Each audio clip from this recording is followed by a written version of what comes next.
ایک کوا بہت پیاسا تھا۔ اس نے سوچا کہ کیوں نہ پانی کی تلاش کی جائے۔ وہ ادھر سے ادھر، ادھر سے ادھر اڑتا ہی رہا، مگر اسے پانی نہیں ملا۔ آخر کار ایک درخت کے نیچے پانی کا ایک گھڑا نظر آیا۔ وہ وہاں گیا۔ اس نے دیکھا کہ پانی بہت کم تھا،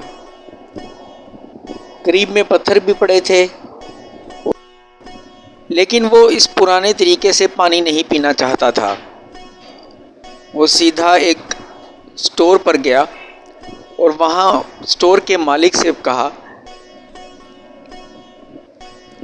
کہ بھائی مجھے ایک اسٹرا دے دیں، مجھے پانی پینا ہے۔ اسٹور کے مالک نے کہا کہ کوے میاں، تم تو اپنی چالاکی کی وجہ سے بہت مشہور ہو، پتھر ڈالو، پانی پیو۔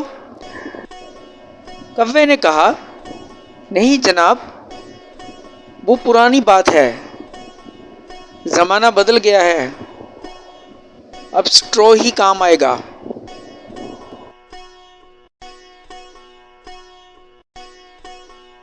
بس پھر کیا تھا، کوا اڑا اور اسٹرا کے ساتھ سیدھا گھڑے کے قریب پہنچا۔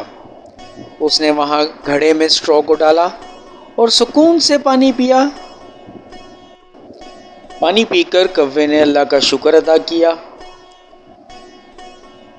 اور سوچا کہ جدید زمانے کے ساتھ اگر طریقہ بدل دیا جائے تو کوئی بری بات نہیں۔ اب ضروری تو نہیں نا بھائی کہ اسٹرا کے ہوتے ہوئے بھی کوا پتھر ڈال کر پانی پیے۔ یہ کہہ کر کوا اپنے گھر کی طرف اڑ گیا۔